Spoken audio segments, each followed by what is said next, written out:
후배 여러분들 만나서 반갑습니다. 아까 말씀하셨다시피 저는 그 하여가 33개고요. 77학번입니다.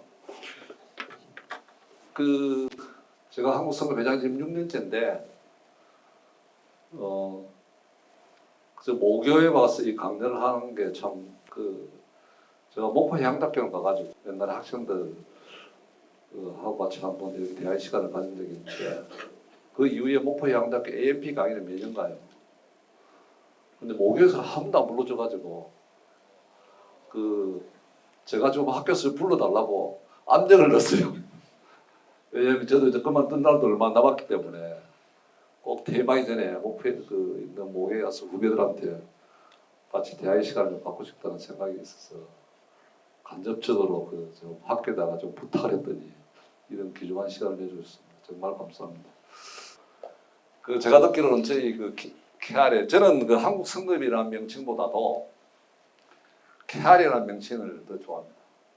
왜냐하면 미국 선거 같은 게 ABS 이렇게 DMV 로이드 이렇게 하잖아요. 우리는 국내에서는 한국선거비라는데 한국선거비보다 여러분 앞으로 KR이라고 부르죠.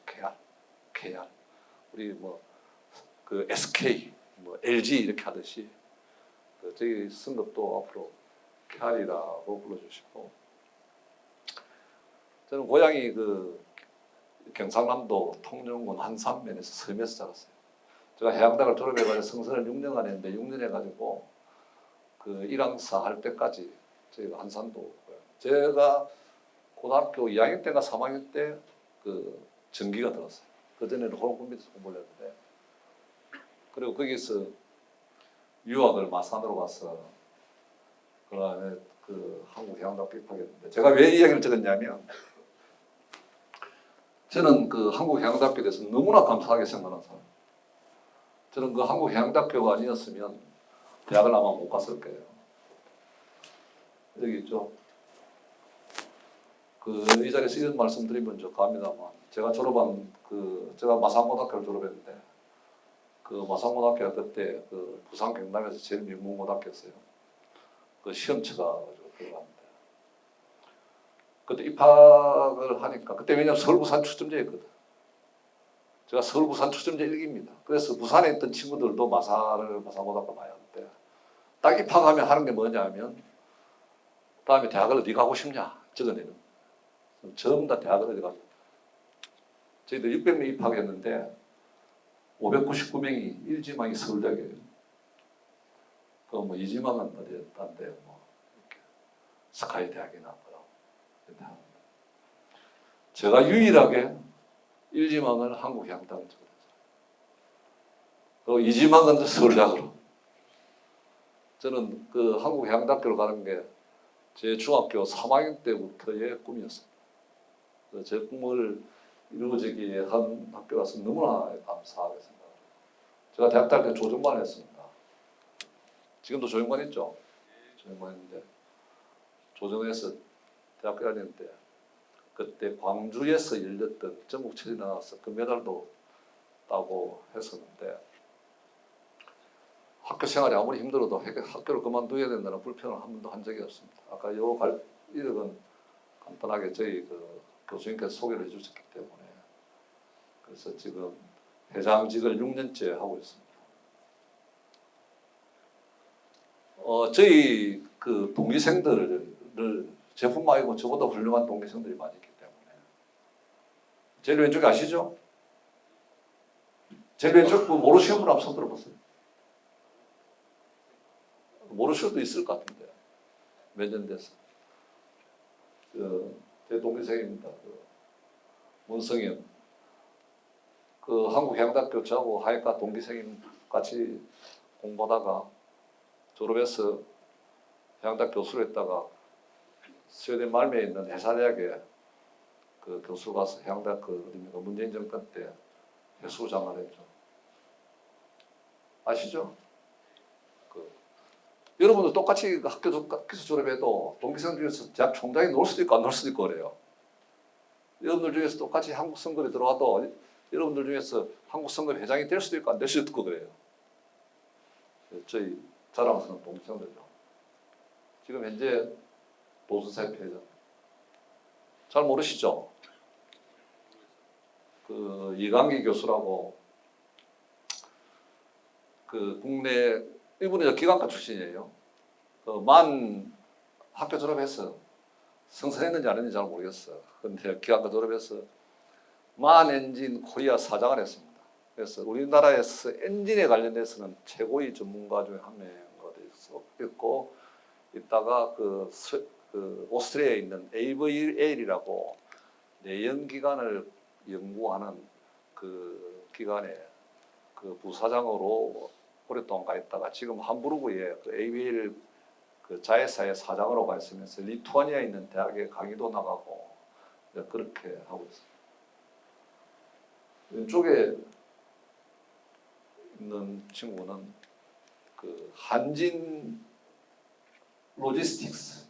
그 한진 해운이 망했지만 그 컨테이너 그 컨테이너 오퍼레이션 시스템의 그 프로그램을 좀 짠 거였어요. 그 세계적으로 아주 그 좋은 프로그램이에요. 그 프로그램을 지금 그 SM 상선이 쓰고 있는데 학교 다닐 때 조용했는데 어떻게 하약한데 이렇게 만들었는지 모르겠어요. 그래서 아주 그런 훌륭한 동기생들이 있고 제 동기생들도 기관과들 출신들 중에서도 그 코스닥에 상장한 기업들도 있고 그 많이 있습니다. 저보다 더 훌륭한 동기생들이 많고 여러분들 선배가 있다는 것을 자랑스럽게 생각하셔서 생각합니다. 그 기관과를 졸업했던 분들은 어떤 게 있냐면 어떤 엔진을 봐도 그 기관실이란 게 거대한 하나의 공장이잖아요. 그 안에 메인 엔진도 발전기도 펌프도 있고 뭐 오만 프리파이도 있고 다 있잖아요.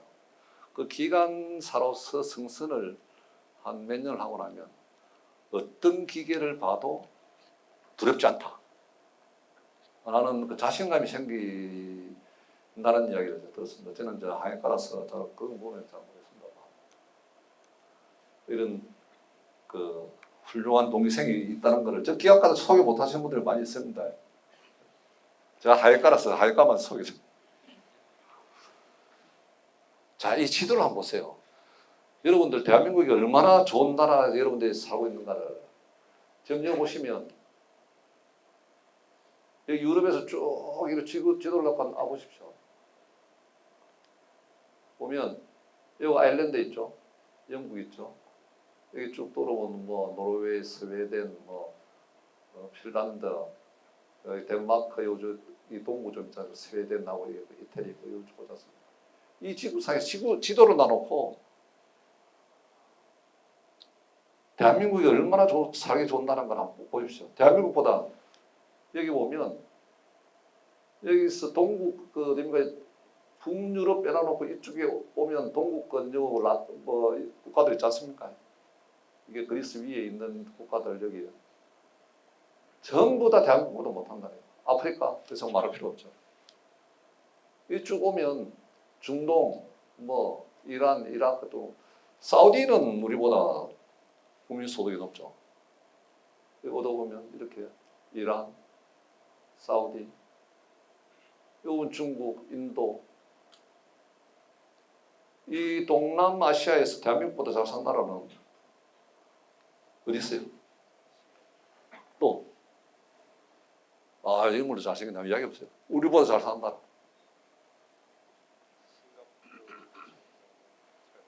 싱가포르하고 일본하고 두 군데밖에 없어요. 근데 최근에 1인당 국민소득을 우리가 일본을 추월했어요. 그 다음 호주, 뉴질랜드 정도죠. 그 다음에 이 아메리카 대륙을 한번 가보십시오. 아메리카 대륙 중에서 우리나라보다 잘 사는 나라가 어디 있어요? 미국도. 야, 이거 왜 지금 인물 좋은 사람들 눈에 띄냐? 미국도. 캐나다. 그죠? 이 큰 남북 아메리카 대륙 중에서 대한민국보다 잘 사는 나라는 몇 개국 안 됩니다. 대한민국 헬 조선인가요? 그렇지 않습니다. 누군가 그런 이야기 안 하고 그 로마 같은 데 가가지고 막 엄청난 문화유산을 남겨놓은 그 관광을 가가지고 나이 지긋하신 분들이 우리 선조들은 뭐 했는지 저런 문화유산을 다 남겨놓고 관광 수입이 얼마나 돈을 많이 버는데 우리나라는 뭐 하는지. 그러니까 그 옆에 계신 분이 뭐라고 이야기하냐면 당신 저 사진 찍고 있는 그 스마트폰 누가 만들었냐? 우리나라가 만들었어. 삼성에서 만든 겁니다. 삼성. 대한민국은 자랑스럽게 여기도 여러분들이 전혀 손색이 없는 그런 나라입니다. 그래서 근데 이 유럽에 있는 국가들 몇 개국, 벨기에, 덴마크, 뭐 네덜란드 다 나라도 있지 않습니까? 스웨덴, 뭐 노르웨이 있지 않습니까? 저 나라들이 인구가 얼마 되는지 아세요? 인구가 한 5, 600만밖에 안 돼요. 근데 인구가 5천만 이상인 국가 중에서 인구가 5천만 이상인 국가 중에서 1인당 국민 소득이 3만 불 이상 되는 나라는 세계에서 7개국밖에 없습니다. 인구가 많으면 많을수록 그 전체 국민을 이끌어가면서 국민 소득을 높인다는 게 그 정도 힘든 겁니다. 그래서 여러분 자랑스럽게 여기도 좋은 대한민국입니다. 이게 노벨상을 받으신 2024년도 작년에 노벨 경제상을 받으신 분들인데 그 국가가 어떻게 제대로 잘 성장하는가를 가지고 이렇게 그 노벨 경제상을 받았는데 그거로 샘플로 연구한 게 대한민국이에요. 자, 대한민국은 유명하죠. 이게 위에서 인공위성에서 찍은 사진이에요. 북한 남아 있는데 우리도 기후도 비슷하죠. 민족도 똑같죠. 그런데 지도자만 다른 거예요.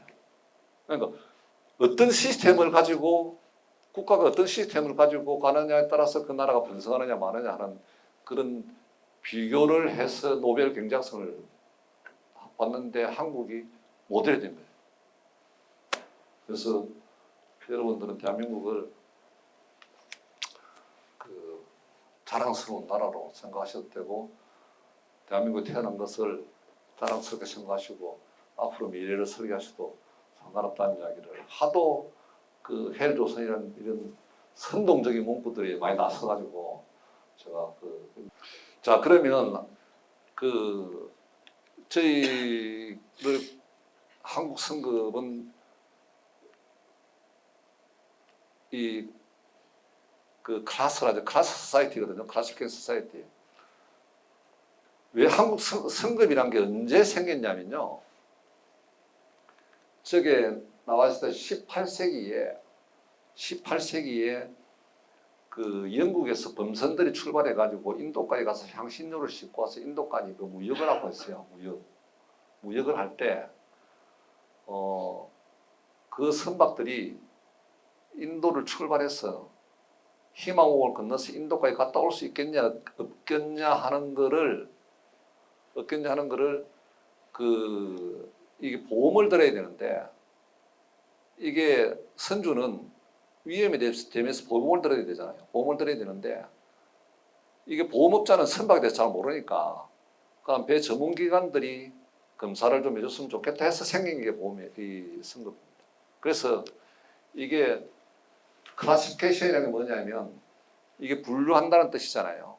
이야기 좀 딱딱해지는데 그래서 그 배들이 영국에 출발해서 인도까지 갔다 올 때 선주는 위험에 대비해서 보험에 드는데 그 보험업자들은 선급에 대해서 배 선박에 대해서 잘 모르니까 그 선박을 잘 아는 사람들한테 검사를 맡겨서 그 이상이 없으면 보험을 들어주는 거기에서 보험이 생깁니다. 그런데 그때 선급 검사는 누구였느냐? 그 배를 타고 인도까지 항해했던 선장들, 그리고 그 배를 만들었던 목수들이 그 보험이었습니다. 그런데 왜 클래시피케이션이라고 이름을 붙였느냐? 그 클래시피케이션 이름은 그 분류한다는 뜻이 있잖아요. 영어로 분류한다는 뜻도 있고 또그 클래시파이드 다큐멘트 이게 기밀수라는 뜻도 있잖아요. 근데 여기서는 분류한다는 뜻으로 되어 있는데 선박에다 등급을 매기는 거예요. 선박에다가 등급을 매겨서 이거는 그 어딥니까?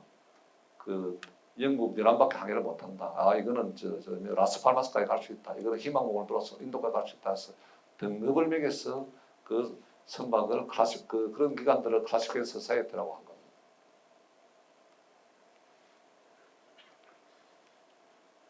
근데 그래서 최초로 생긴 성급이 1760년에 그 로이드에서 그렇게 생긴 거예요. 영국에서. 근데 한국 성급은 언제 생겼느냐? 그 로이드 성급보다 나중에 200년 후인 1960년도에 생겼습니다. 이 성급을 만드신 분이 여기 답이 나와 있네. 바로 여러분들의 선배십니다. 한국해양대학교 항해학과 1기생인 허동식 이사장님이 만드셨어요. 이분이 성급을 어떻게 만들었느냐? 1960년도에는 우리나라 아무것도 없을 때, 조선 해운 산업도 없을 때, 그래도 선박에 관련된 일을 하다 보니까 성급 검사를 누가 하는데 미국 성급이 와서 검사를 하는데 미국 성급이 와서 검사를 하는데 성급이 뭔데 와서 성급이 와서 검사를 안 해주면 배가 출항이 안 되고 성급 검사를 하지 해서 본인이 조사를 쭉 해보니까 정말 이 한국 해운 조선 산업이 발전해서 성급이 꼭 필요하구나 하는 것을 절감하게 됐어요. 그래서 성급을 만들어야겠다는 성급 발기 지점을 만들어가지고 그때 당시에 지금은 해양수산부인데 그때는 해무청이라고 했어요. 해무청. 초대 해무청장하던 한국일 씨한테 가서 제가 성급을 만들겠습니다. 그 한국일 씨가 뭘 했냐면 한국해양대학교 교수를 했어요. 한국해양대학교 교수를 하고 근데 그렇게 자기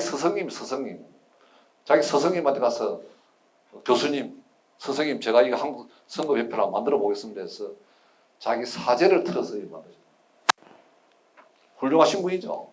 그죠? 여러분 선배들 중에서 이렇게 훌륭하신 분도 계십니다. 저는 이런 분들에 비하면 여러분 앞에서 강의를 하고 있지만 사실은 뭐 아무것도 아니죠.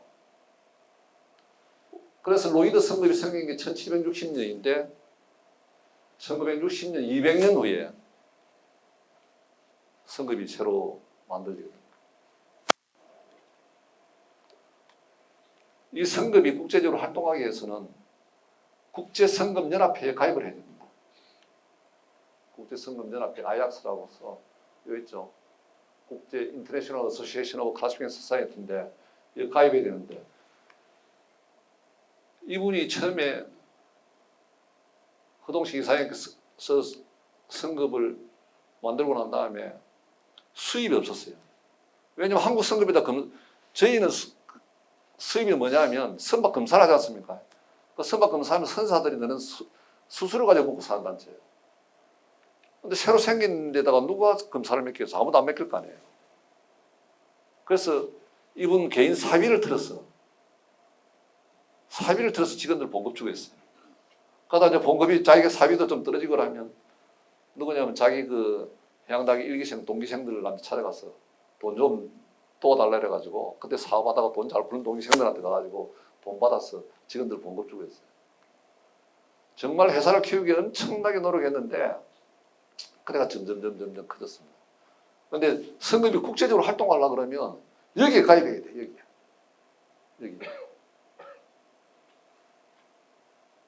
그래서 각고이 노력했대. 정말 이를 가입하기 위해서 엄청나게 노력을 했는데 1988년도에 저희 아약스 정연 성급으로 가입을 합니다. 아약스 정연 성급으로 가입을 해야 런던 보험업계에서 인정을 받습니다. 근데 제가 한국 성급에 몇 년도 입사했냐? 몇 년도 입사했다고 모르죠? 1988년도 6월 1일 날 입사했어요. 저희 한국 성급이 아약스 정연이 된 것은 1988년도 5월 31일이죠.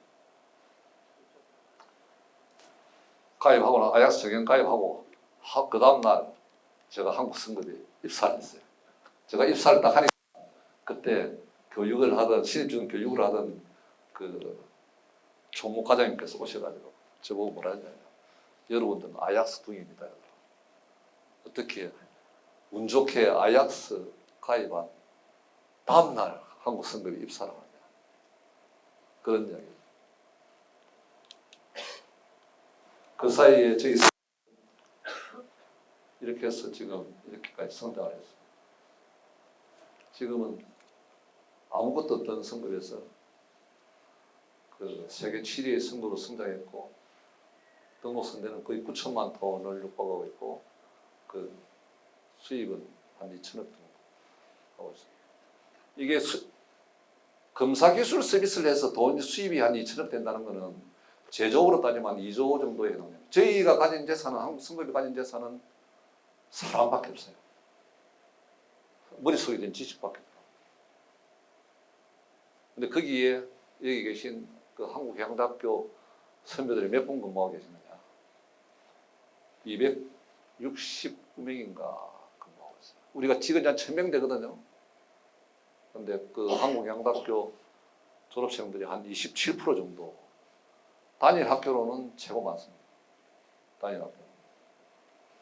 그건 왜 그러냐면 하위과도 국회하고 주로 이제 검사들의 구성이 선체 검사는 주로 조성과 출신들이 합니다.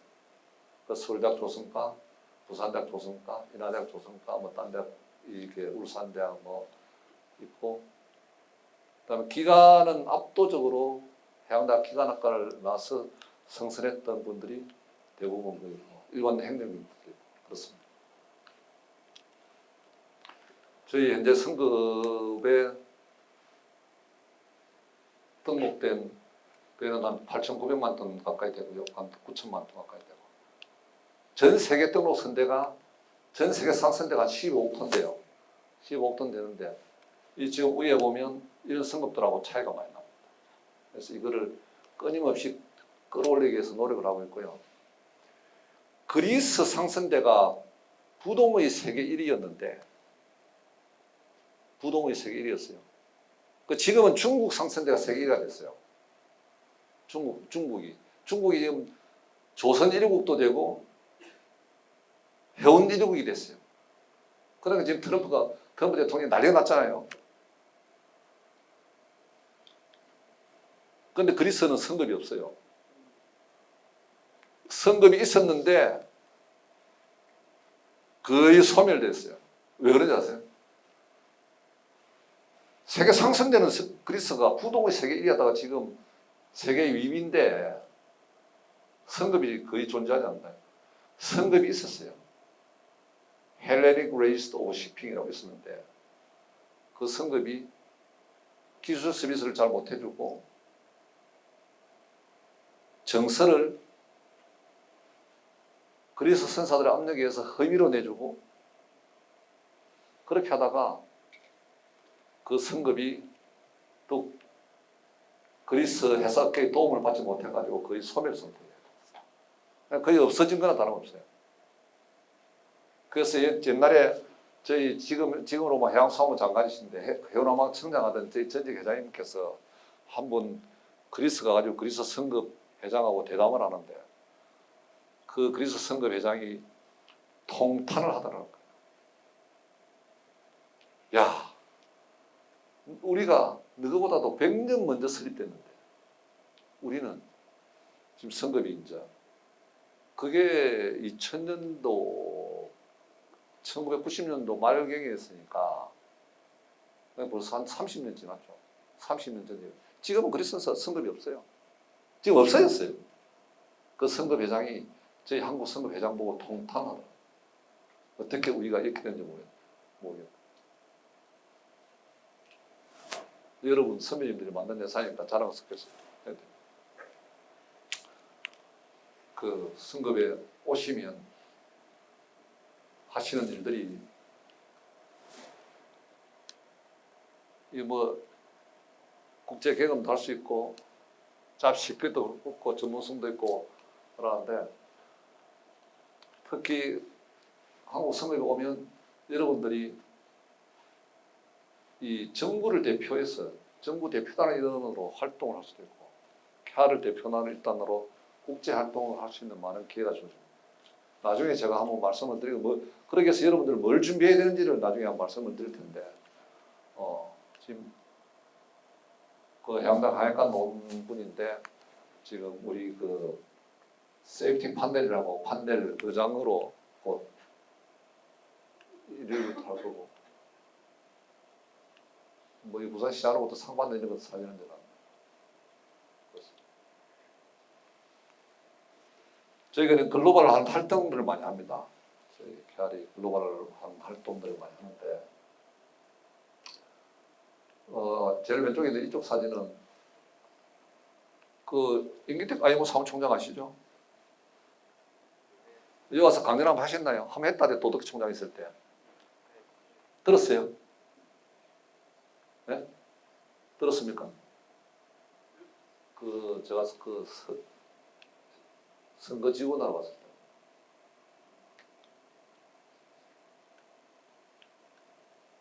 이 사진은 뭐냐면 그 저희가 지금 국내 선사들만 검사하는 게 아니고 외국 선사들도 검사를 많이 하거든요. 외국 선사들도 검사를 많이 하는데 외국에 있는 선사들로부터 이게 입금 유출하게 해서 이제 이게 동남아에다 위원회를 만들어서 이렇게 여기는 유럽 가서 유럽에 있는 선사들을 모아놓고 활동하고 있는 거고 요 중국 선사들, 요 그리스 제가 다음 주에 그리스에 갑니다. 그리스 선사들 모아가지고 가서 이제 뭘 하느냐?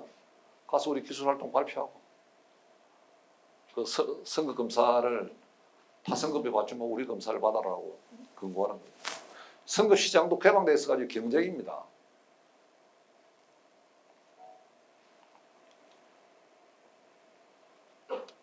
선거의 역할이 이 선거에 대한 이야기 자꾸 너무 그 딱딱한 이야기를 하니까 좀 그런데 선거의 역할이 많이 변하고 있습니다. 옛날에는 선거의 역할은 뭐냐면 선거 룰이나 안 그러면은 그 국제 규정에 정해놓은 거를 이 선박에 맞느냐 안 맞느냐만 확인하는 거였는데 요즘은 그렇게 해가지고 선거에 못 살아남습니다. 저 대표적인 예를 하나 보여드릴게요. 지금은 어떻게 하냐면 선박이 어떻게 연료를 적게 뗄 수 있도록 기술적으로 지원해 주느냐는 게 제일 중요한 과제가 됐어요. 이렇게 탄소와 관련해 가지고도 엄청나게 선급이 연구를 많이 하고 있다는 것을 이제 말씀드리겠습니다. 그래서 대체 연료, 자유운항 선박 이런 선박들에 대해서도 선급이 연구를 많이 하고 있습니다. 자, 지금부터는 제가 정말 여러분 후배들한테 하고 싶은 이야기를 좀 하도록 하겠습니다. 회사계의 제일 중심에는 선사가 있어요, 선사. 여러분들은 그 학교를 졸업하면 좀 더 큰 무대로 나가서 이런 큰 선사나 그룹의 사장이 되는 꿈을 가지고 활동을 하시기 바랍니다. 이 회사계의 중심에는 가운데 선사가 있고 선사가 필요하다는 배를 지으기 위해서 좋은 소주죠. 선사가 필요하다는 보물 들기 위해서 보물수도 있고 선박 금융도 있고 선사가 필요한 기자재를 공급하기 위해서 기자재업계도 있고 선급은 그 중에서 선박의 안전을 담당하는 중요한 역할을 하고 있습니다.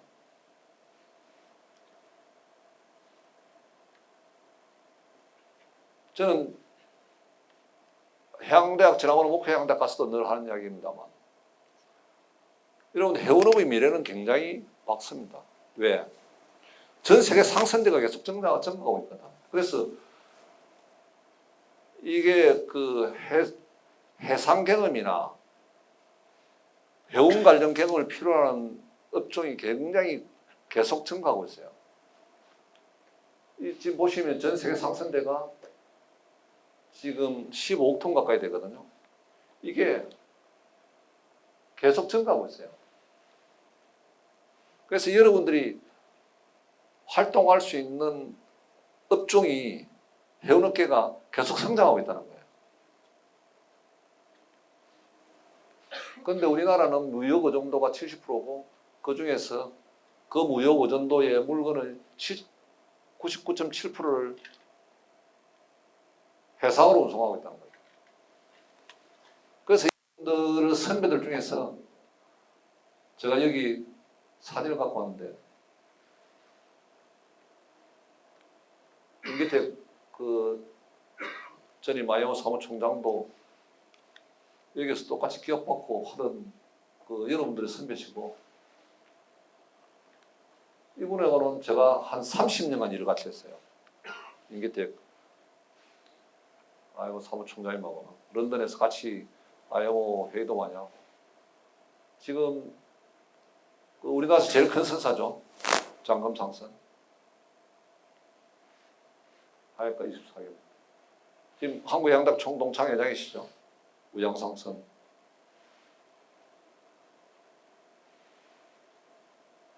신성영.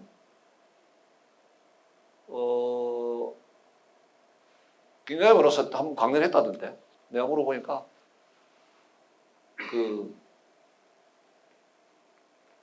Be Ambitious라는 타이틀을 가지고 한번 와서 강의를 했다고 하는 이야기를 안 들었는데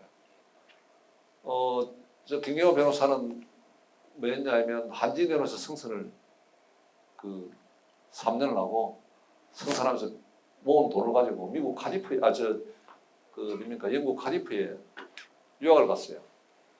3년간 베트남 돈을 모아가지고 거기서 그 영국 변호사 설리스트 자격을 따서 영국의 그 로펌에 들어가서 지금 스티븐슨 하워드 로펌 한국 대표를 맡고 있는데 엄청나게 잘하고 있습니다. 이 외에도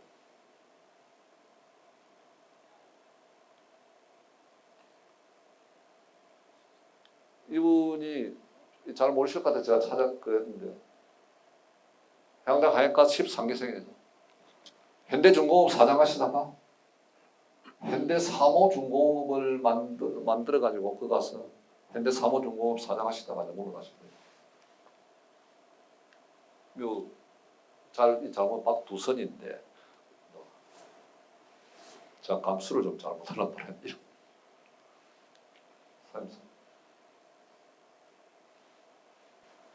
지금 현대 목포에 있는 현대사모조선소 사장이 그 김재리라고 해양대 하양과 39기생. 신기해요. 나 이분 얼마 전에도 만났는데 대화를 해보면 신기해요. 하양과를 졸업했는데 현대중공업 가서 설계를 했어요. 기관과 출신들이 그거 가서 설계한 사람도 많아요. 기관 설계한 사람들. 하양과 졸업생인데 설계를 했어. 그래서 기술본부장까지 올라가가지고 현대중공업 부사장 하다가 사장으로 갔어요. 현대사모에.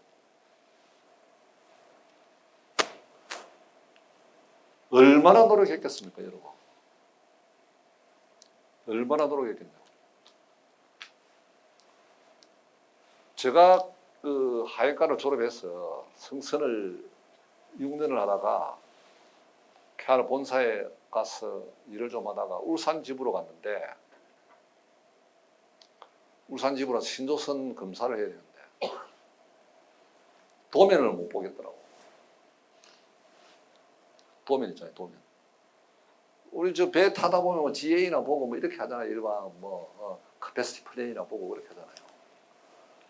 근데 가면 당장 그 구조물을 검사해야 되는데 구조물은 뭐 이 브라켓이 제대로 붙었는지 뭐가 부재가 빠진 게 없는지 봐야 되는데 도면을 못 보겠더라고요. 그래서 제가 부산대학 졸업한 조선과 졸업한 제 그 옆에 동료가 있어가지고 부산대학 조선과에서 배우는 책들을 다 가져오라 해서 제가 다 봤어요. 부산대학 조선과 출신들이 학교에서 배우는 책을 다 보고 용접 공부하고 이제 그렇게 해서 여러 가지 있어가지고 이제 그렇게 그 과정을 거쳤는데 하니까 졸업해가지고 그 설계실 가가지고 일을 해가지고 지금 현대사무조선소 사장까지 했으니 정말 대단하죠. 여러분 선배 중에서 이렇게 훌륭하신 분들이 계시다는 걸 제가 소개를 해드립니다.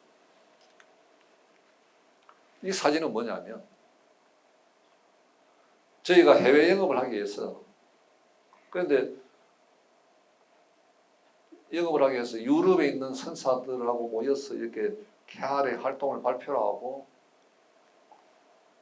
그 사람들한테 케알을 소개하는 일을 계속합니다. 이렇게 하는데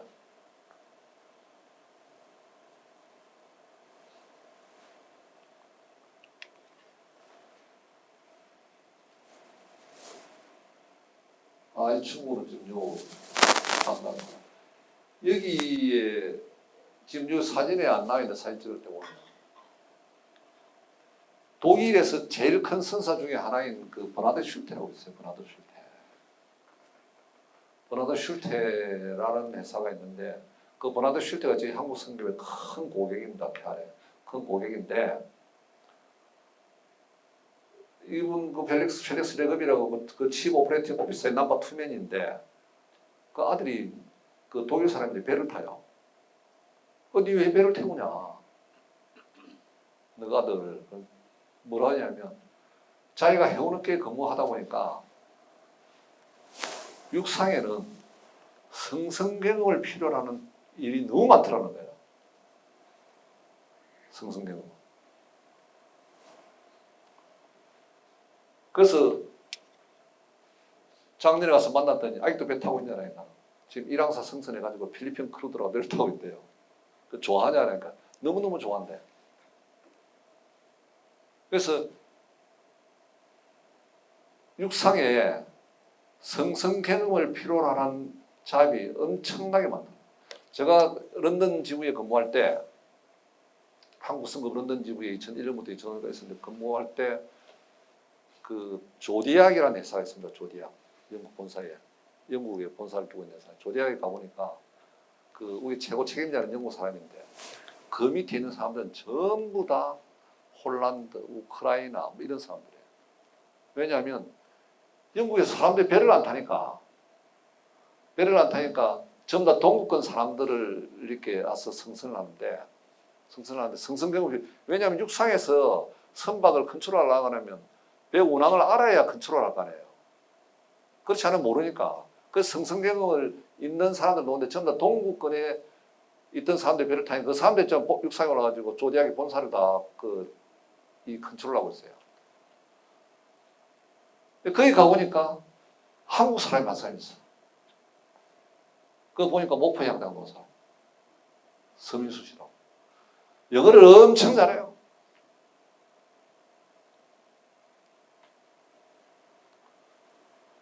그랬던 기억이 있습니다.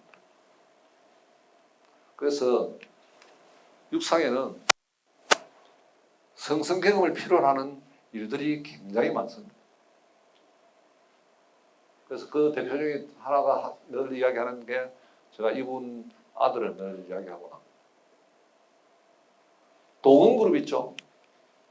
동원그룹. 그 동원그룹의 김재철 회장님이 수산대학을 졸업해서 그분이 서울대학도 합격하고 수산대학 합격했는데 수산대학 가서 참치 잡는 배를 탔어요. 참치 잡는 배를 상당히 선장까지 오래 탔어요. 그래가지고 오늘날이 동원그룹을 만든 겁니다.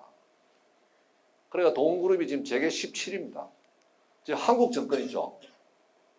정권의 사가 인수해가지고 지금 동원그룹의 김재철 회장님이 개인 사비를 틀어서 카이스트에다가 AI 대학원에 가서 개인 사비를 500억을 했어요. 얼마 전에 서울대학에다가 200 몇십을 했어요. AI 그 교육식이라고. 그분이 성선생을 하시는 거예요. 그분이 글을 잘 써가지고 그분이 썼던 시 같은 것들이 그 초등학교 교과서에 실리기도 했어요.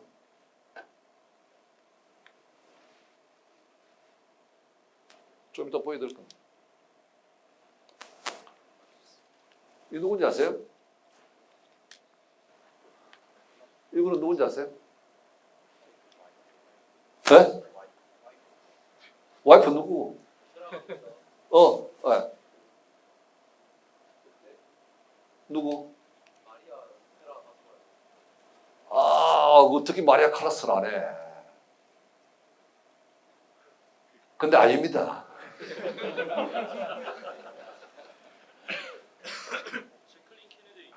그래.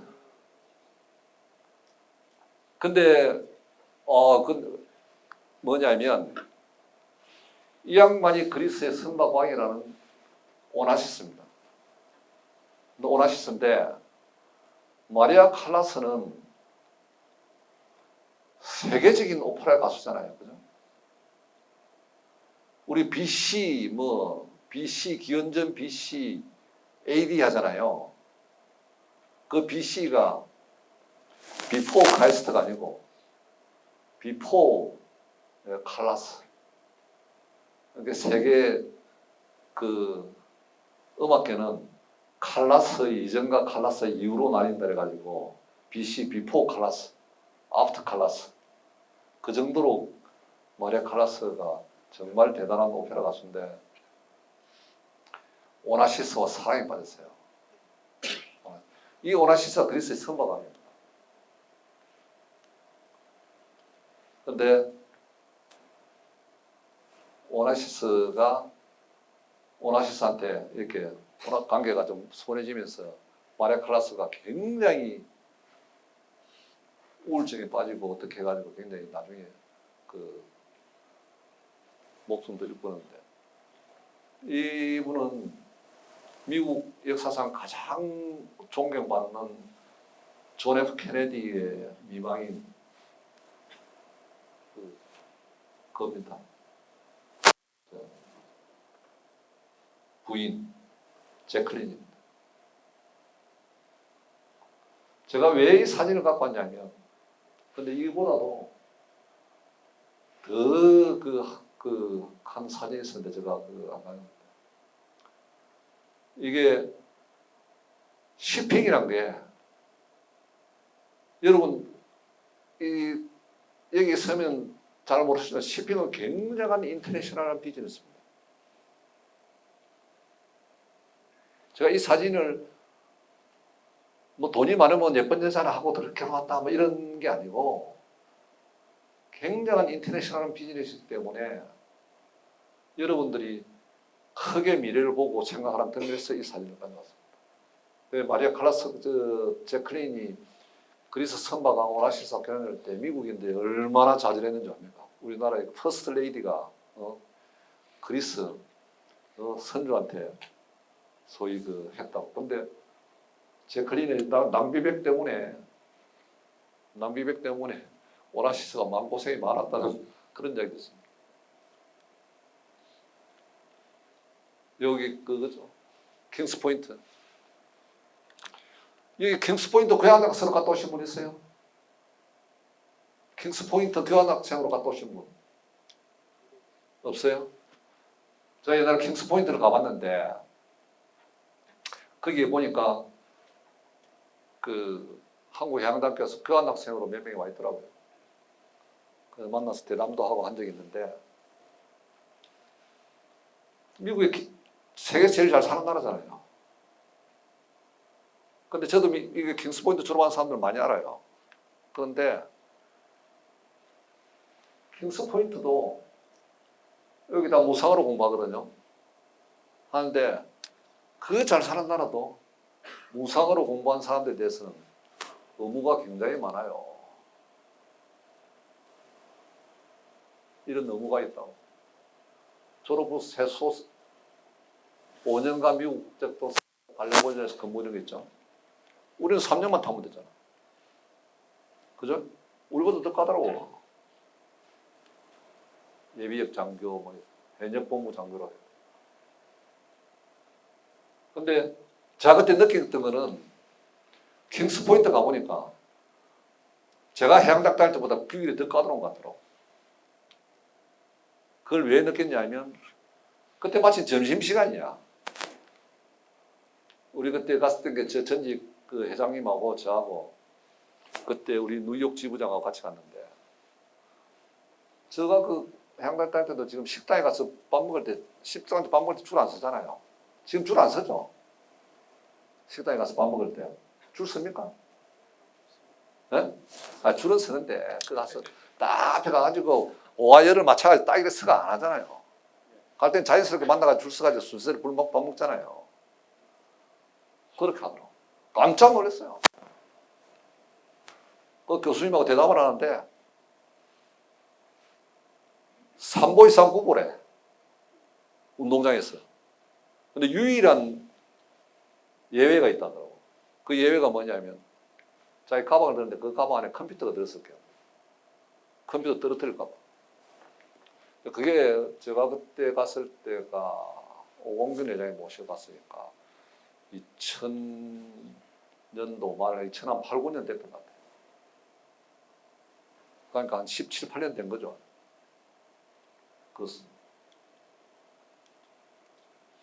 자, 마지막으로 몇 가지만 더 말씀을 드리겠습니다. 여러분들 앞으로 사회에 나가서 조직 생활을 하고 할 텐데 자기가 하는 일을 즐기는 열심히 하는 사람은 일을 즐기는 사람을 절대 이길 수 없어요. 그리고 여러분들은 학교 생활 다닐 때 앞으로 조직 생활을 하더라도 프로로서 자기 몸값 오타니처럼 되는 건 아니지만 항상 제 자신을 놓고 이야기하면 제가 캐알에 근무할 때도 항상 어떻게 생각했냐면 해운조선업계에서 내가 캐알을 그만두면 나를 스카우트할 사람이 몇 명이나 몇 군데나 있을까 항상 생각했어요. 그래서 끊임없이 자기를 노력해야 되고 그 노력의 일환 중에 하나는 영어 공부인데요. 여러분들 영어 공부 하루에 1시간 이상 꼭 하세요. 네? 잘 안 될 거예요. 앞으로는 어릴 때 이 해외에서 생활한 사람이 있어요. 어릴 때. 언제? 중국에서. 특수 국제학교 다녔어요? 그럼 영어하고 중국 다 잘하겠네. 부모님한테 엄청 감사해요. 또 어릴 때 어디 있어? 중국 상해에서. 그 국제학교 다녔어요? 네? 그럼 지금 영어하고 중국 다 잘하겠네. 네? 영어는? 여러분, 제가 영국에 있을 때 토니 블레어가 총리였는데 토니 블레어가 아기를 낳는데 보모를 누가 들었냐면 중국 사람들이었어요. 그 왜 그러냐면 애한테 중국말을 가르치려고. 근데 저만 이 영어는 중국어는 그렇다 하더라도 영어는 여러분 꼭 공부하세요. 근데 안 할 거예요. 저도 대학 다닐 때 그 이야기 들었으니까. 선배들이 가서 그렇게 가서 이야기하더라고요. 영어 공부하고.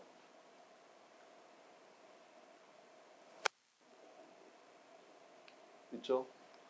많이 이야기하죠. 인생에 3번은 기회는 온다. 근데 인생에 3번의 기회가 오면 그 기회를 다 잡습니까? 못 잡아요.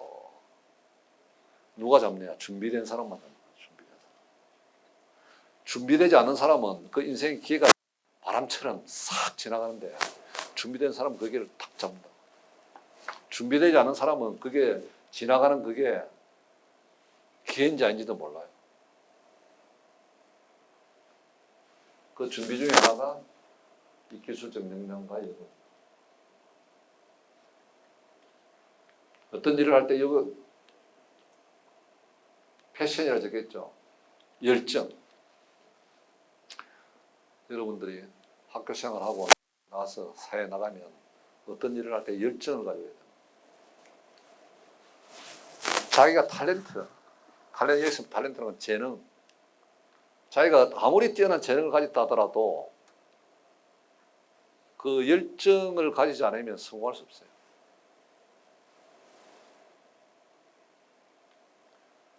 성공을 하는 것은 그 사람이 가진 재능, 탤런트가 아니고 열정입니다. 그리고 항상 겸손해야 돼요.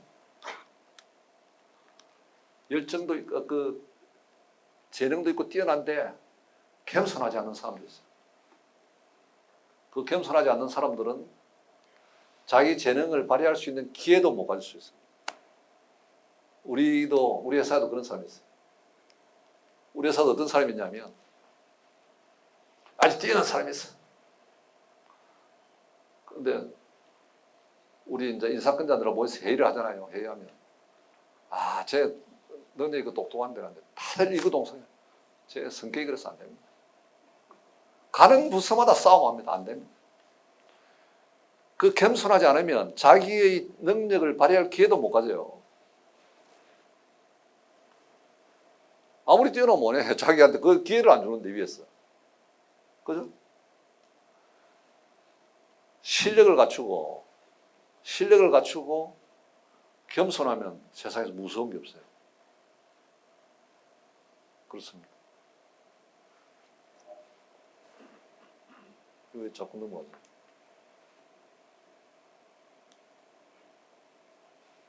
이게 영어 이야기 또 나오는데, 이게 지금 물러났는데 인터템포 사무총장이라고 카타리나 스탄제라고 제가 잘 압니다. 제가 굉장히 잘 가까운 사람인데 이 회사에 여러분들 선배가 가서 근무하고 있습니다. 이 회사에 이 양반이 독일 사람인데 식물 유전학을 공부한 거예요.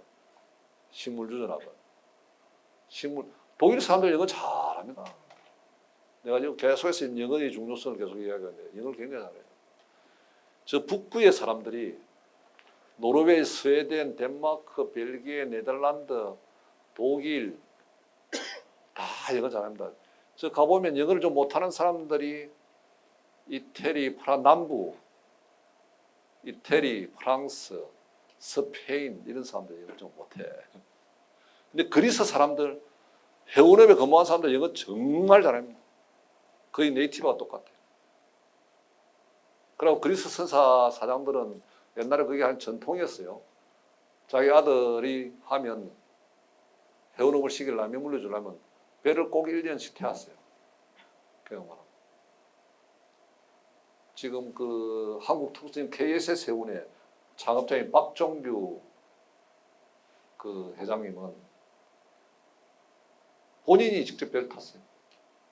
싱가포르에서 출항해가지고 부산 올 때까지 배를 타면서 서울대 대학교 가는데 이야기가 부터 끝나는데 읽어보시면 무슨 이야기인지 아실 거예요. 이 정도도 해석 못하면 캐알드로 생각하면 안 돼. 그래서 그 이야기입니다. 이 양반 유전 생물학자인데 자기 지도 교수가 네 영어 공부해야 된다. 네 영어 못하면 네한테 펀드를 줄 사람이 여기에서 수백 명이 차 있는데 영어로 발표를 못하면 너는 내가 리서치 어시스턴트, 내 조수로 끝날 거다 이야기예요. 그래서 이분이 제가 물어봤어요. 야, 나 이 기사를 보고 놀래가지고 너무 내가 우리 직원들한테 하는 이야기가 너무나 똑같아가지고 이 PPT를 만들어가지고 우리 직원들한테 소개를 한다니까 너무 좋아하더라고. 이분이 너무 좋아하더라고요. 그래서 나중에 영어를 어떻게 공부했냐라니까 이래가지고 이분이 독일인데 영어를 공부하러 호주로 가요. 호주로 가서 호주에서 공부를 하고 나중에 이렇게 국제사회에서 데뷔를 하게 됐는데 여러분들 해운이 인터내셔널 비즈니스거든요. 해운은 여기서 그게 아닙니다. 그래서 제가 우리 직원들 보고도 이야기하는 게 뭐냐면 노래를 들고 팝송 만들어라. 요즘 영어를 어떤 분은 나이 드신 분은 영어를 공부를 어떻게 했냐 물어보니까 미국 메이저리그를 보면서 공부를 했다. 야구를 너무 좋아해가지고 미국 메이저리그를 보면서 공부를 한 사람. 카이스트 그 교수님 한 분은 자기는 카이스트 교수 그분은 서울대학 나와서 미국에서 대학 교수를 한 10년 하다가 한국 들어와서 다시 카이스트 교수 하다가 얼마 전에 퇴직했는데 요즘 애들이 영어를 너무 잘하더라고요. 그래서 외국 가서 논문을 발표하니까 너무 영어를 잘해서 근데 도대체 영어를 어디서 배웠냐니까 게임마다 배웠다. 게임하면 뭐 이렇게 모르겠어요. 난 게임 안 해봐서 안 돼. 그 저쪽 상대방하고 같이 같은 팀하고 대화를 해야 되는 게 있잖아요. 하다 보면 그 말을 하기 그러니까 그냥 말로 이렇게 그렇게 하다 보니까 영어가 늘었다고. 그렇게 하면 더 좋죠. 자기 좋아하는 거 하면서 영어도 공부하고. 그죠? 그래서 여러분들한테 이렇게 하면 앞으로 기회가 많아져서 그 생각을 하고. 옛날 삼성전자 권오현 회장님은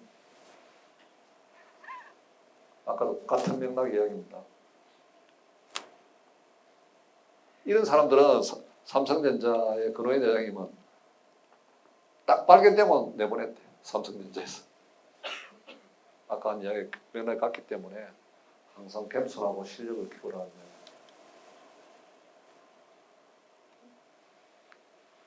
뭐 이렇게까지는 요구하지 않겠습니다만 항상 학교 생활 즐겁게 하시고 이런 훌륭하신 선배님들 계시잖아요. 훨씬 크게 기여하고 사회에 또 미랄이 돼서 다 그 뻗쳐나갈 수 있는 한국 성급을 창립한 사람은 아까 누구라 그랬죠? 그렇죠. 아, 그거 말 기가하고 있어. 오늘 교육 효과가 있는 거야. 한국 성급을 설립하신 분이 여러분들 선배 하얀가 일기생이에요. 제 개인의 얘기를 강의는 다 끝났습니다. 강의는 다 끝났는데 제 개인의 예를 들면 강의는 다 끝났고요. 제 개인을 예를 들면 저는 81년도에 졸업해서 한 6년간 성선을 하고 성선하고 난 다음에 바로 쾌활에 들어왔는데 쾌활에 본사에서 한 2년 6개월 정도 근무하다가 지금 현대중공업에 있는 울산지부에서 검사하러 갔어요. 검사하러 갔는데 그 미국 성급 ABS에 있는 울산지부장이 그때 벨기에 사람인데 저보고 자꾸 ABS 오라는 거예요. ABS. 그때 저는 ABS 안 갔습니다. 그때 ABS 제가 나이 34살 때인가 그랬는데 ABS 안 간 이유가 그때 내 어릴 때인데 어떻게 30대 초반밖에 안 됐는데 그런 생각이 났는지 모르겠는데 어떤 생각이냐면 나는 국가에서 주는 돈으로 공부를 한 사람인데 외국 성급에 가서 일을 하면 되겠는가 하는 생각이 들어서 그럼 한국 현 조선업계를 위해서 일을 해야 되지 않겠느냐는 생각에서 받고 두 번째로 안 간 이유는 그 ABS에 가면 그 말단 세포 조직원으로밖에 일을 못하겠다. ABS 회장이 나를 알겠느냐. 그 생각이 들어서 안 갔습니다. 근데 사실은 지금 ABS나 노이드나 DMV 코리아에 있는 여기에 한국 해양대학 출신들이 굉장히 많이 일을 하고 있습니다. 왜냐하면 그 사람들이 해양대학생들이 졸업해서 성성경을 필요로 하는 일들이거든요. 성급 일이라는 게. 그래서 그쪽에 가서 일을 하는 게 나쁘다는 게 아니에요. 그런데 저는 개인적으로 그런 생각이 들었어요. 그러다 보니까 성급 회장 자리가 올랐는데 그래서 아까도 킹스 포인트도 이야기하고 있습니다만 그때 그런 생각이 들어서 오늘 이 자리까지 온 것 같아요. 그래서 또 여러분한테 다 같이 같은 생각을 다 가지라는 건 아니지만 좀 이 꿈을 크게 가지고 CP는 인터내셔널 비즈니스이기 때문에 굉장히 뻗어나갈 적인 무대가 많다는 걸 알고 열심히 노력하시기 바랍니다. 시간을 너무 많이 잡았는데 1시간 한 20분 지났네요. 질문 있으면 몇 개 받겠습니다. 일단 그래도 질문 한번 해보세요. 저쪽에 마스크 쓰고 있는 질문. 여기 손든 사람이 해줘. 손든 사람. 응, 손 들었잖아.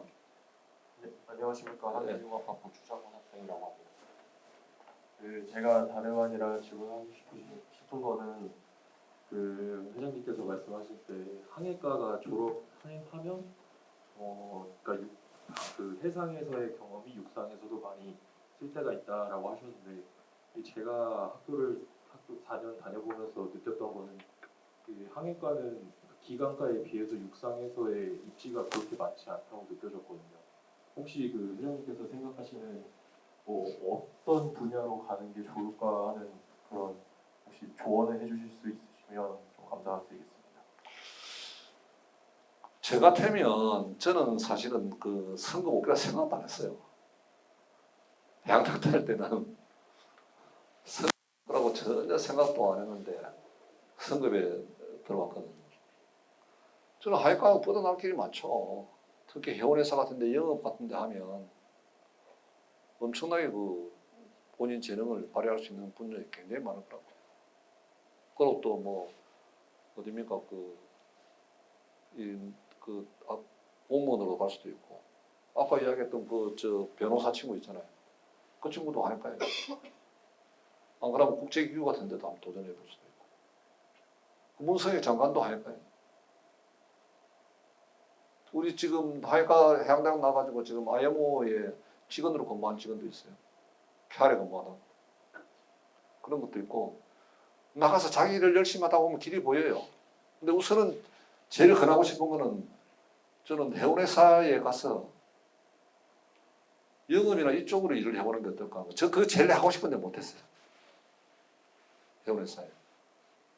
근데 기관과 출신들은 제가 주위에 보면 해양당 모신 분들이 전체적으로 우리나라 평균 보면 중산층 이상은 된 것 같아요. 중산층 이상. 기관과 출신들은 기계를 다루는 기술이 있기 때문에 어디서 무슨 일을 해요. 절대 바닥으로 떨어지지는 않더라고요. 크게 사고하다가 실수하지 않으면. 왜냐하면 모든 기계를 다 달아보잖아요. 그게 엄청난 경험입니다. 근데 하여가 출신들은 그에 비해서 예를 들면 브리지에서 쌍에 들고 배 오느냐 안 보느냐 레이더만 보고 그렇게 하잖아요. 그런데 보험 쪽이라든지 안 그러면 영업 쪽이라든지 안 그러면 성급이 더 많아요. 아까 했던 친구도 성급 하얀과 출신이에요. 그런 다양한 경험을 나와서 해운회사에 근무하다 보면 다양한 길이 보일 거예요. 보험 쪽으로도 근무하는 친구들도 많고 그렇습니다. 또 질문하고 싶습니다. 이런 질문은 굉장히 좋은 거예요. 네.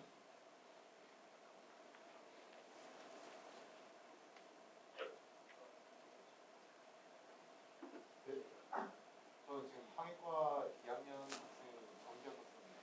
저는 졸업하고 나서 수성공부 예비역을 마친 뒤로 선박 브로커 쪽으로 이제 꿈을 찾고 싶어서 만약에 나중에 대학원을 가게 된다면은 금융이나 경제 경영 같은 거 하고 싶은데 혹시 한국에서도 경영 관련 전공의 일자리가 있을까요? 그건 맞죠. 저 캐알에도 회사법학과 졸업한 사람들이랑 그러면 해운경영학과 졸업한 사람들 많이 있어요. 많은데 제가 보기에는 선박 브로킹 쪽으로 일을 하고 싶으시면 저는 런던에 있는 카스 비즈니스 스쿨 같은 데 유학을 나오고 싶어요. 그럼 거기 가가지고 우선 영어를 잘해야죠. 해외 생활 좀 했다 그랬잖아요. 아까. 그런데 영어를 잘하게 되면 내가 성성경험을 했어요. 영어를 잘하게 되면 외국계 회사에 근무할 기회가 있어요. 외국계 회사에. 영어를 못하면 안 되지. 근데 외국계 회사에 예를 들면 여러분 선배들 중에서 어떤 분이 있냐면 성선생활 하다가 노르웨이의 RS 플라톤하고 지금 클락슨하고 합병이 됐는데 RS 플라톤 노르웨이 오슬로 가가지고 한 7년간 근무했던 친구가 있어요. 브로커로. 우리 이야기 브로커하면 굉장히 이게 거강꾼처럼 살자 그렇지 않습니다. 이 브로커라는 게 그 빌딩 브로커라는 게 shipping 브로커라는 건 굉장히 프로페셔널한 잡이에요. 우리는 브로커 일하면 굉장히 그 안 좋게 이미지인데 그게 전혀 그렇지 않습니다. 그리고 현대중공업에서 발주하는 모든 선박들은 그게 중간에 브로커가 항상 끼어요. 그 브로커가 받는 브로커리지가 얼마냐? 깜짝 놀랄걸요. 얼마인지 알아요? VLCC 한 척 발주하면 1억 2천만 불이에요. 성가의 1%를 브로커리지를 받아요. 예? 120만 불이에요. 차타링 브로커 하면 얼마 받는지 알아요? 야, 이 돈 이야기 만드는 학생들 앞에다. 차타링 브로커 하면 얼마 받는지 알아요? 차타링 브로커. 차타링 브로커 하면 데일리 차타리지 1.25%를 받아요. 데일리 차타리지가 예를 들면 예를 들면 뭐 캡사이즈 벌크가 예를 들면 3만 불 한다 요즘. 1%면 3만 불이잖아요. 아니지. 3천 불이잖아요. 1%면 300불이지. 근데 1.25%면 얼마입니까? 300 얼마야? 375분이에요. 그게 되잖아요. 그죠? 매일 375불이야. 한 달에 얼마야? 그래서 그런 클라슨 같은 큰 브로킹 펌이 있는 거예요. 그거는 근데 그 일이 굉장히 힘들어요. 쉽지 않다고. 영어도 잘해야 되고 이 두 사람 사이에 뭐 아우기가 생기잖아요. 그 중간에서 그 중재를 해야 되거든. 내가 거기에 타고난 사람인데 성대에 가서 일을 하고 있다고 지금. 제가 그걸 했어야 되는데. 네? 저는 해운회사 가서 영업을 하고 싶었는데 세계를 무대로 가고 싶었는데 성대에 가서 이 배가 규정이 맞니 안 맞니, 배가 틀리니, 배 수리하라니 이렇게 하다가 어쨌든 간에 여기까지 왔는데 또 그것도 굉장히 좋은 겁니다. 하려면 영어는 기본입니다. 모든 그 계약은 전부 다 영어로 되어 있거든. 또, 예, 질문이 많이 좋습니다. 자, 저쪽. 저는 지금 기관과 1학년 학생인데 네. 한국성급에 입사하기 위해서는 성성경력, 한국성급뿐만 아니라 성성경력이 되게 중요하다고 생각하셨는데 몇 년 정도가 적당한 경력인지 여쭙고 싶습니다. 저희가 어딥니까? 성성경력 제한 없지. 어? 성성경력은 제한은 없어요. 성성경력은 제한은 배를 안 타고 들어야 되는데 저는 기왕이면 배를 탈 바에야 한 1학기사까지 타라고 이야기합니다. 옛날엔 제가 면접 들어가면 그 1학기에서 했냐라고 항상 물어요. 근데 그 본인을 위해서도 그 1학기사까지 타는 게 좋아요. 근데 아까 요 소개해준 선배들 있죠? 선배들 중에서 1학기사까지 안 탄 사람 많아요. 우리 존경하는 정대순 회장님도 뭐 1학기사까지 안 탄 것 같더라고. 2학기사까지 탄 것 같기도 하고. 임기대 총장님은 1학기사까지 탔다던가 뭐 1학기사까지 타고. 근데 꿈이 있으면 저는 성성경험을 왜냐하면 항해사들은 기관사죠. 기관사니까 그 3기사, 2기사, 1기사 다루는 기계가 다르잖아요. 자, 뒤에 저쪽에 질문 할까요? 네.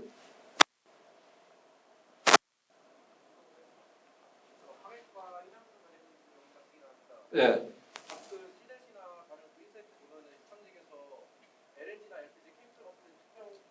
선종을 좀 보는 게 있었는데 성급 회사에서도 특정 선종을 선호하는 그런 게 있습니까 혹시? 그거는 없어요. 그거는 없고 저는 성성경험이 얼마나 중요하다고 제가 말씀드리면 저는 성선은 6년 했는데 컨테너선 1년 타고 나머지는 벌캐리어를 다 탔거든요. 벌캐리어를 다 탔는데 선박의 오퍼레이션 경험이 얼마나 중요하냐면 IMO에서 선박에 관련된 여러 가지 문서가 나요. IMO에. 근데 컨테너선하고 벌캐리어에 관련된 문서가 나오면 그건 읽어보면 금방 이해가 돼요. 이게 무슨 얘기인지 다 알아요. 근데 탱카의 오퍼레이션에 관련된 이야기를 하면 무슨 아무리 봐도 그 이야기 힘들어요. 근데 도면성이 싫을까 뭐 하면 도면을 보면서 저나 몇 년을 공부하면 되겠지만 그걸 내 걸 만드는데 굉장히 힘들더라고. 근데 생성하고 난 다음에 IO 문서를 보면 그냥 그게 이해가 다 돼요. 그 IO에서 토론하다 보면 그게 다 이해가 다 돼요. 그러니까 그래서 생성 경험이 여러분한테는 당장 그 힘든 것 같지만 굉장히 중요한 겁니다. 그는 어디서 돈 주고 살 수도 없는 경험이에요. 아까 김재철 회장님도 뭐 여러 선장까지 배를 탔잖아요. 또, 자, 네, 추가 질문 한두 개 더 받겠습니다. 예. 질문이 많이 놓이니까 좋습니다.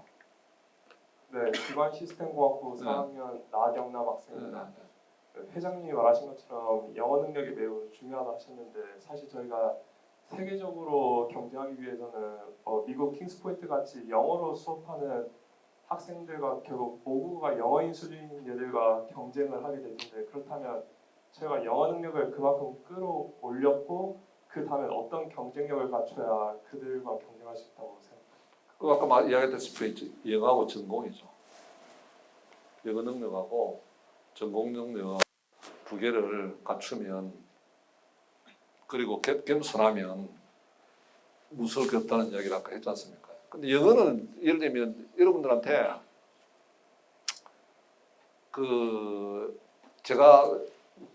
저도 이제 영어 때문에 엄청나게 고통을 받는 사람이거든요. 저도 뭐 촌에서 공부해가지고 영어 해가지고 쉽지 않을 거 아닙니까? 근데 영어 때문에 엄청나게 고통을 받았었는데 옛날에 우리 회사에 캠브리지 대학 졸업했던 그 캐나다 사람이 와가지고 저희 회사에 몇 년간 근무했던 적이 있어요. 근데 그 양반이 영어 공부하는 방법을 그 캐나다 사람이에요. 알려주는데 어떻게 공부하라고 알려주느냐면 이렇게 한번 해보세요. 하루에 한 30분이라도 영어를 놔놓고 영어 책이든 안 그러면 무슨 뭐 영어 소설이든 하루에 30분씩 소리내 읽어보세요. 영어를 보고 눈으로 그는 거고 그 똑같은 문장을 영어를 소리내서 읽어보세요. 읽어보면 완전히 다릅니다. 소리내서 읽으면서 그냥 머릿속에서 이해가 되면 그게 본인의 그거는 영어 리스닝 능력도 동시에 성장시키는 효과가 있어요. 그 얘기를 듣는데 제가 최근에 이제 영어 공부 때문에 저도 이제 이 나이 돼가지고도 고민을 해서 한번 유튜브 봤더니 유튜브에서 똑같은 얘기를 합니다. 소리내서 읽는 거 있잖아요. 그래 하루에 한 시간씩만 그렇게 여러분 한 10년만 투자해보세요. 그 다음에 전공. 영어만 잘하면 뭐예요? 영어만 잘하면 미국 사람 데리고 쓰는 거 낫지. 영어 플러스 전공. 그리고 겸손. 네. 이걸로 마치겠습니다. 감사합니다.